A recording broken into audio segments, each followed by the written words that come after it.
is landed in Leadership and Enlightenment, a podcast where the guests are exceptional humans that have faced their fears to crest into their best selves, growing into a way they can help their communities, creating opportunities, and sharing their secrets and their tips that they learned along the way. Without further ado, here we are, my friends. Have a great time today and enjoy Leadership and Enlightenment. I met you recently in Mobile, Alabama. What a fun trip. Yeah. You guys gave us such amazing hospitality, I have to say. I'm going to set you up a little bit. You work for the CVB team, and honestly, you guys have one of the biggest hearts that I've seen coming in any town in the way you treated us. Hospitality. At first, we were all a little flippant towards it because, of course, hospitality shows you their best side. But after 3 days, we got to know each other, and you and I got in a little conversation on one of the last meals we had, and I saw a light shine through you and said to myself, oh, I want to go a little deeper with Emily and have a great conversation. I'm glad to have y'all. My hometown is my hometown, and I see all the things that there are to love, but I know that it has a reputation that maybe isn't so great. And so I love to show the pleasant side and what it is that I truly love about it. And I think that is the job we have in this industry, is to understand that's our role.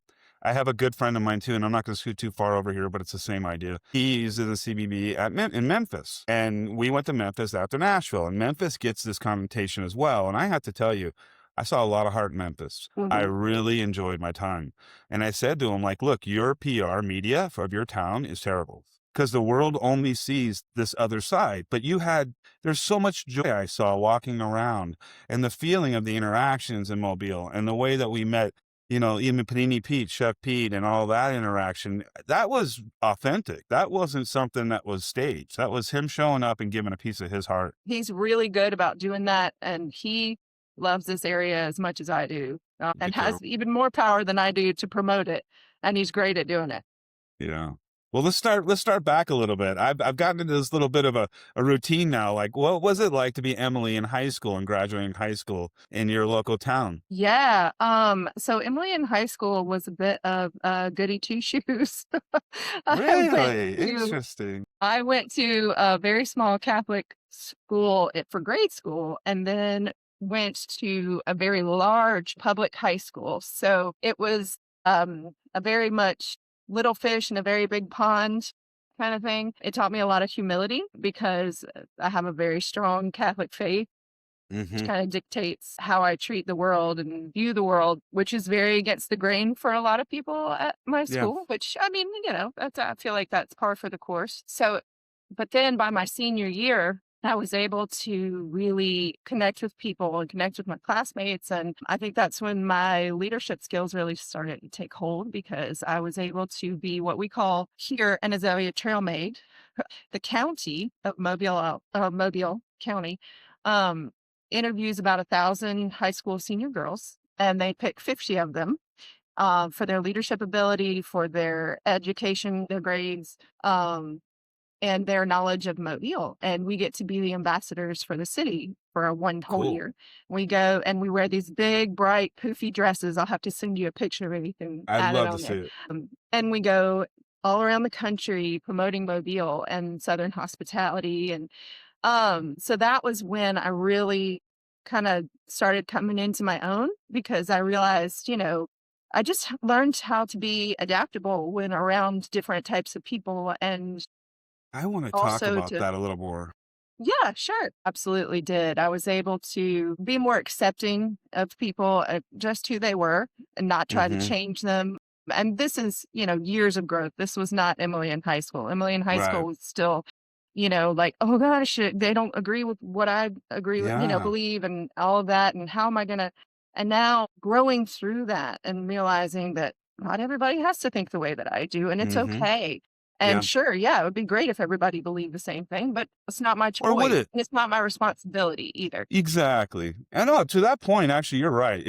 Even if I was to say, is it really that big a deal or not? But it isn't your responsibility. It's ours to release that into the energy around us and let it kind of be the maestro of the play we're in, And then that takes us into the, the next stage of your life where you started working, getting out of schooling into work. What did you fall into? Crazy enough, I had massive big dreams of being a doctor, and then I took organic chemistry in college and realized, yeah, it's not for me. My So daughter I did that. graduated with a biology degree. And what are you going to do with biology if you don't if you don't become a doctor? You probably teach, which is what I did. I taught middle school science, which people look at me like I'm crazy. Why would you teach middle school? But I just remember as a middle schooler feeling like adults didn't appreciate that I understood what they were saying. Like I understood. I might not have had the experience, but or the experiences that they had and the knowledge that they had from those experiences, but my thoughts and my feelings were still valid, and I would just get so frustrated.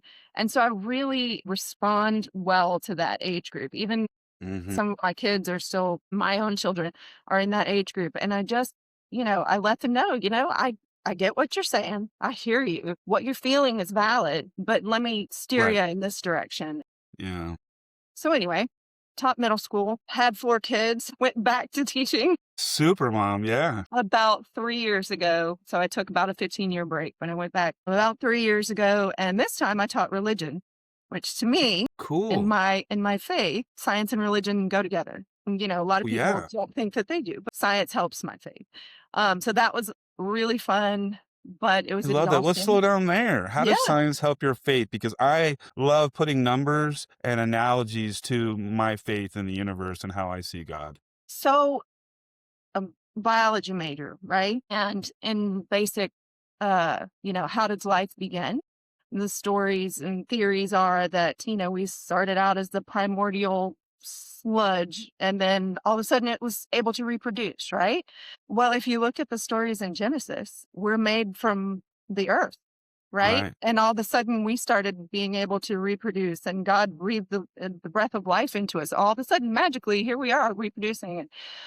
So I just remember reading that in my biology class freshman year, and I was just like, I don't understand why people can't see that these go together. But I also Yeah. take it from the point of view that, evolution doesn't bother me. We're here. Who cares? Yeah. I mean, it's It part of doesn't the. really matter how God did it. I No. think God did it. The Yes. whole intelligent design, maybe what that's described as, I don't know. But Like a receiver or a receptor, our responsibility is literally just to stay within that light the best we can. Now, that's the mystery to me is how do we fall in and out of this all the time? Why don't we know this? This like we should know this. It should just we wake up in the morning and go, "Yay, we're here." But we don't. Why? that is a huge question, right? Because we all have this attraction to doing it our own way, right? Yeah. This concupiscence, this I know better. Mhm. And I think when we practice humility and we learn that it's not about us, like you were talking about with your mom earlier, and learning Yeah. that new relationship, like it's not about me. It's about growing the human family, basically, and mending centuries old hurts, maybe, or So perfect. just reaching out to another person who looks different than me or acts different than me and realizing that deep down inside, they're the same. They want the same thing. Your area of the country has reaffirmed to me that there is a heart of value within the United States for people that live within our country and our region. My wife's Filipina, so I always said, "Hey, you guys are the best at taking care of each other." Yeah, Us other people on the West, we tend to not do that. But you in your area, you don't see it that way. I've had more stories of people lending a hand and helping out. And I'll say, I see that you kind of evolved into your light when you decided to teach out of your biology degree. Because what I experienced as a child was essentially a system that wanted me to learn how to compete. It wasn't interested on helping me develop. It wanted to teach me how to compete in the best way it could, even down to like the exercise events we used to have as little kids and we get their awards and stuff. Everything was built around winning. And to win, everybody else had to lose. And so you had to be the best. You had to have the highest scores and all this crazy dogma of the way that we were taught how to learn never taught us how to learn. It just taught us how to be a part of something. Being a dyslexic thinker and neurodivergent, I've had to teach myself how to learn my whole life. I don't have a learning deficiency. I learn better than most. I just learn differently. You learn differently. And I think that that's what you brought to these students. And when you start sharing your light within those envelopes of life, you start to fall into your quality of life and you realize it's not about achieving in a certain way. It's about achieving within myself and what I need to do. And I just find that magnanimous. I mean, hats off to you that you did not. I mean, I've heard the other stories where they fought for the money. They took the doctor's careers. They didn't like their lives. They got to a point and they busted, and then they had to reset and relearn. And they, 40 years of their life dissipated in front of them to learn this grand lesson. Obviously, your lesson of life wasn't that same thing. It was a different lesson. And I think that that's really neat to highlight that you've been investing yourself that way into humans and And I helping think their existence. right. And I think actually mine has been this whole evolution because part of what I want to do is help people in some way. That's always been the driving force. And what are you going to do with your life? I don't know. I want to do The something where I why. help people, right? So there was the doctor that was definitely helping people, teacher helping people. Okay. And then I couldn't teach anymore. I just physically could not do it. The energy that it takes Hmm. nowadays is too much. And so my hat's off to teachers today because my goodness. My sister. Good job, Kim.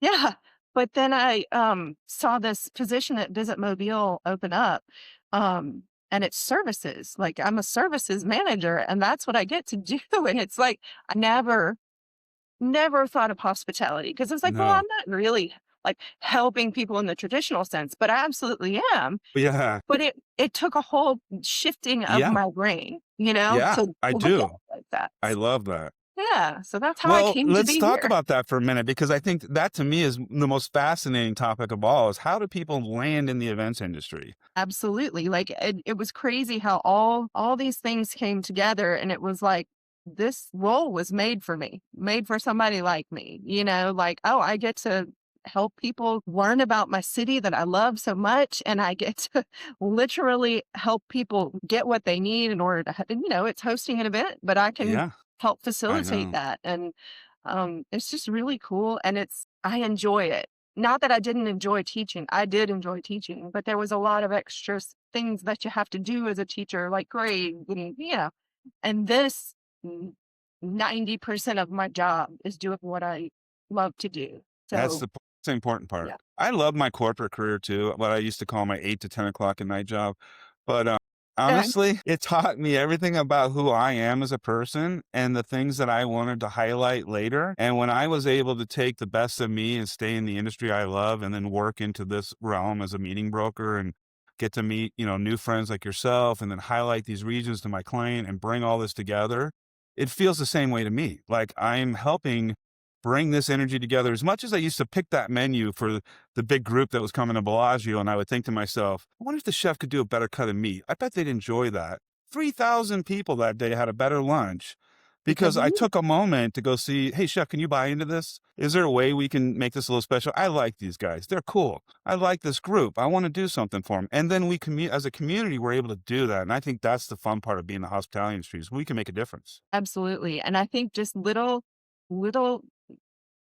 acts of kindness like that go so far. Like, so many people don't even realize that just having a smile on your face in the elevator might be Yep. what somebody needed. You just Yeah. never know. And my youth minister growing up, he always said, always try to leave a person better than when you first met them, right? That's a To good always one. I try to like give, that. which is Yeah. a very tall order. And I Yeah. realized to let some of that Yeah. go, but I still let it influence myself today. And that, I don't need to pass on my anger, which I do sometimes, especially with my kids It's okay. or It's my fine. husband. But Yeah, that's to, life. to focus on maybe taking some of the burden off of other people, even if Yeah. it's just with a smile, Yeah. or hey, I hear you. Or honestly, just being responsible for your own energy. Hmm. Realizing like, hey, I'm not in a good place right now. Maybe I should just keep my mouth shut and let this be. It's so hard because heard probably the saying, practice the pause. And how long are you supposed to pause? But when it's a big life change, or if it's something that feels so heavy, I mean, yeah, pause and give it time to settle. And I think that's a great life lesson, great strategy to cope with things. Yeah. Because the Because other it side might of not it even is, be that you have to cope with it. You know what I mean? or yeah, well, that's kind of the lesson is you realize like there was nothing to fix. You were just trying to maintain something that felt the same as it was before with a new addition, which is impossible, like back to your math in the universe. So now we have to realize like all the factors change. I lost a brother a few years ago. He passed on an overdose. And look, that's tough for a family to go through that. But I realized like, okay, so I'm not walking south anymore. I'm walking east now. Hmm. I love my brother, and maybe wherever he is in that light universe that we come from, he's doing more good there than he was here. I don't know. I can't judge this, but I do know he's with me, and I don't go through the pain of loss because I'm not walking that direction anymore. That isn't where I'm at. Yeah.